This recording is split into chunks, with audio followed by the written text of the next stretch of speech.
There was a person inside the wooden barrel, tumbling down the mountainside. Though the fall didn't kill her, she now found herself in a perilous situation. When Lisa regained consciousness, she realized she was trapped at the center of a steel framework. Beneath her was a bottomless black void, and around her were only narrow steel beams connecting each side. Paralyzed by fear, she sat frozen in the middle, not daring to move. To estimate the depth of the chasm, she carefully took off a shoe and dropped it down. It took several tens of seconds before she finally heard it hit the bottom. That meant the pit was at least several hundred meters deep. After calming herself slightly, Lisa spotted a staircase across from her. She slowly rose to her feet, planning to cross and climb to safety. But as soon as she stretched out one foot, she nearly slipped off the beam. Eyes shut tight from terror, she froze. Just then, a wasp suddenly flew by, circling around her bleeding face. To keep her balance, she dared not swat it away, only hoping it wouldn't sting her. Fortunately, the wasp flew off a moment later. Lisa slowly stood up again and began inching forward, but the beam beneath her was no wider than a foot. One misstep would send her plummeting to certain death.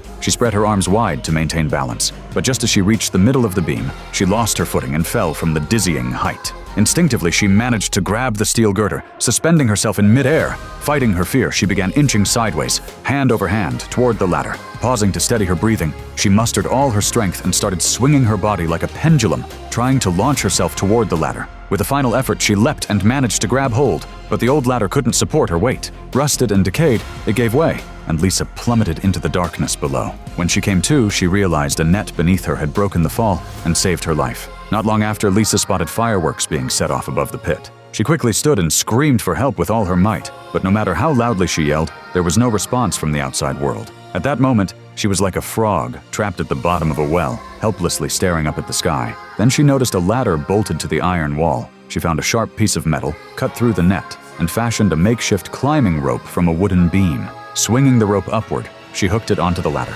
Will Lisa manage to escape? This gripping scene is from the film Inspector Coup.